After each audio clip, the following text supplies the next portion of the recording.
Hello and welcome to Inside the Middle East question and answer series at the Middle East Initiative. My name is Kristen Wagner and I'm a graduate school in international business at the Fletcher School of Law and Diplomacy, and I'm also the editor-in-chief at the Journal of Middle Eastern Politics and Policy. Today we're pleased to be joined by the former Prime Minister of Libya, His Excellency Dr. Mahmoud Jibril. Welcome. Nice to be here. Thank you for coming. So I have several questions for you. Some of them are more retrospective and others are looking more towards the future in Libya. I'll start with the retrospective questions. First of all, why and how did the initial success of the uprising in Libya dissipate during the transition? Well, basically, it was a spontaneous uprising. It was not planned. And the goodwill and that spirit which united the Libyans evaporated so quickly because simply the uprising was hijacked by a more organized group, more determined, and a group that they knew what they want, and they did it. And basically the uprising was hijacking, and we went astray into a completely different direction. And who would you put the blame on for this hijacking? The Islamists, political Islamists, they've been prepared. They discovered that this uprising had no organization, had no plan, had no leadership. So it was a golden opportunity for them to start their own design and their own project. And would you in any way correlate the political Islamists with the phenomenon of violence being perpetrated by Libyans against Libyans? To some extent, yes, not all of them. But you see, Libya is a case which is unique in some sense in what's called the Arab Spring, simply because it's a different case from Egypt and Tunisia. When both regimes fell in both countries, the state continued, the state apparatus continued. But in Libya, there was no state institutions, The moment the regime fell down, everything collapsed, and we became a stateless society. At that moment, everybody should have realized, including us and including the Islamists, that first priority is to rebuild the state, to bring the state back to our lives. And then we can recount to a constitution, and the constitution is the name of the game. The democratic process will decide who's legitimate and who's not legitimate in the eyes of the Libyans. The Libyans should be the real power to decide who should be in power. Unfortunately, that fact was overlooked by everybody. We went directly to elections in a stateless society. The moment the results of the elections were out, and they were not to the liking of a certain group, the Islamists, they took over by force. So would you then say that is failure more so on the part of the leadership, or is it more so on the part of maybe the people? Is there any rejection, for example, of democracy? It's the failure of everybody who was in the scene after the fall of the regime, including our own group, We should have realized that this is not the time for elections. It's a time to rebuild the state first, to have a constitution, and then we can go into elections, We went to elections in a stateless society. And to my knowledge, there isn't a case in history when you run elections without a state, without a police, without army, without judiciary system. Suppose that the results of the elections were controversial. You have to have a judiciary system where you can argue your case. Right. Unfortunately, that was not the case in the Libyan situation. We were excited about democracy, we wanted democracy, so we ran right away into the electoral process. It was very transparent, and it was unprecedented in the history of Libya. But the moment those results were out, we won those elections landslide, and this was not to the liking of the Islamists. So they took over by power. We were prevented from assuming power by force, Strangely enough, and ironically, nobody objected to that. And there was not a single condemnation or even objection to this fact from any Western democratic power. But the moment Morsi was overthrown by millions and millions of Egyptians in Cairo, everybody was crying loudly about democracy.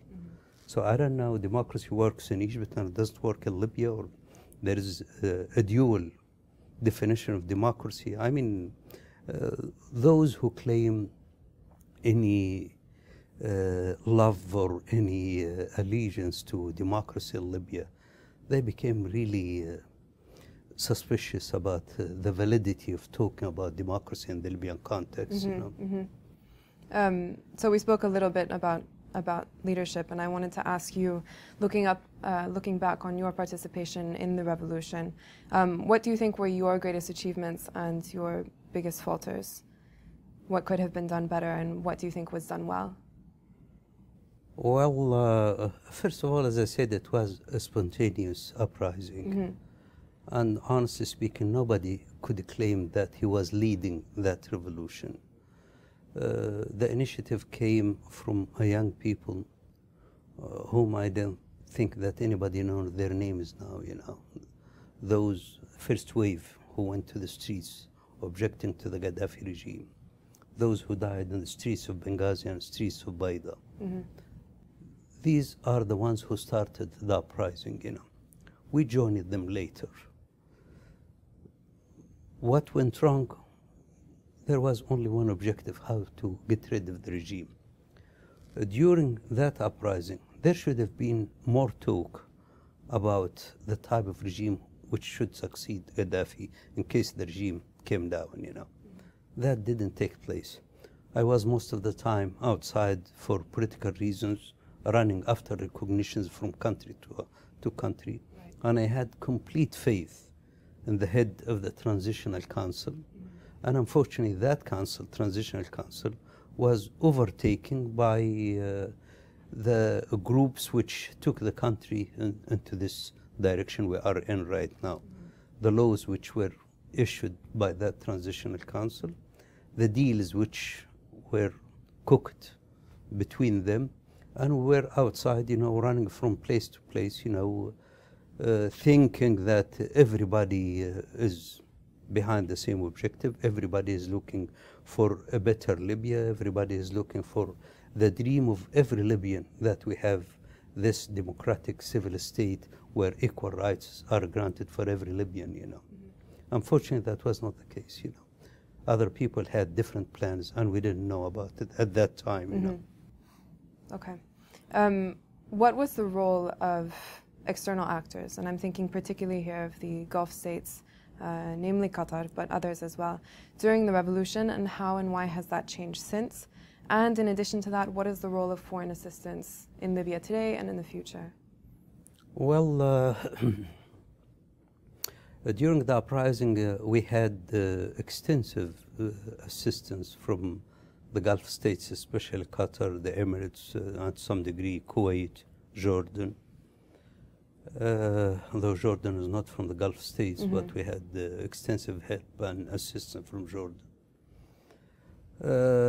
Unfortunately, after the fall of the regime, and even before that, 1 or 2 months, you know, early indications started to surface that maybe the assistance rendered by some countries was not for the sake or the goodwill or the better future of the Libyans, you know. We discovered that there were some other intentions involved, that they've been tilting heavily toward the other side, and that they have their own plans for Libya, which might differ from what the Libyans want for themselves.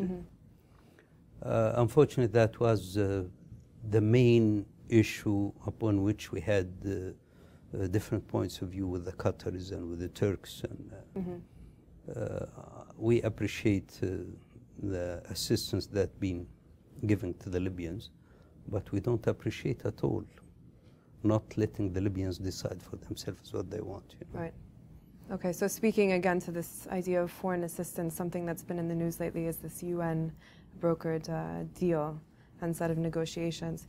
Do you think that this UN deal is feasible? And more specifically, what would you say to those who might question the validity of an agreement that they perceive as being imposed, quote unquote, on Libya by a foreign institution? Well, first of all, we think that dialogue is the only way for the time being for Libyans to solve their own problems, you know. And I think everybody realized that, even those who believed in the past that they can do it by force, you know. They came to the conclusion now that it doesn't pay, you know. Everybody is tired of fighting, too much blood, too much misery, inhumane cases, refugees all over the place. I mean, Libya today is a totally devastated country, you know. And I don't want to blame any foreign power. We blame ourselves as Libyans, you know. We did not come to the conclusion that nobody can help you unless you help yourself. Mm-hmm. We Libyans should have trusted ourselves more. Unfortunately, Libyans, I mean, those conflicting parties, sometimes they trust foreign powers more than they trust each other, you know. And unfortunately, foreign power players or foreign players became more influential in shaping the future of Libya today more than the Libyans themselves. And this is bad, because this reminds me of the Lebanese civil war, you know, where in Lebanon it lasted for over 15 years, right, simply because foreign powers, politics, and differences being settled in Lebanese oil, you know. Now, the same case, more or less, is applicable to the Libyan scene, you know.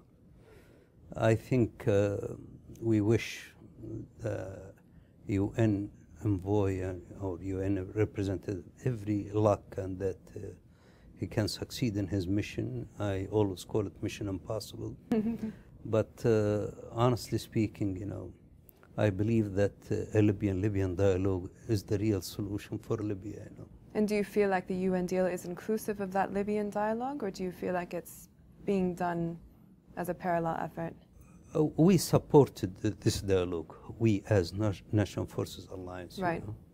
But we have our own perspective of how should the dialogue being carried out. There are two approaches, the problem-solving approach and the power-sharing approach. In Libya, there is no state power to share in the first place, because the power is dispersed among militias, among some tribal leaders. The weakest party in Libya today is the government. So when you share posters of government, it's nothing, it means nothing, because the power is outside the government. Our approach is a problem-solving approach. Nevertheless, we rendered every assistance and support possible to the UN envoy, you know, to succeed in his mission, you know. Hopefully he can do something, you know. Okay. My last question for you is, what is your message for the future generation of Libya? Despite the misery and the devastation and destruction all over the place in Libya today, don't lose hope, you know, because this is a phase that it's our destiny to pass through it. We wish that it was the other way around, you know, but nevertheless, we have everything, every element, whether actual or potential, to build and to achieve a very successful developmental process in Libya. Libya is a very young society. Youth represent more than 65% of the population. Right. We have immense amount of resources. All we need is we love our country more, we trust each other more, and I think we can build something really beautiful for the future of our generations. Excellent. Thank you. Thank you so much for your time.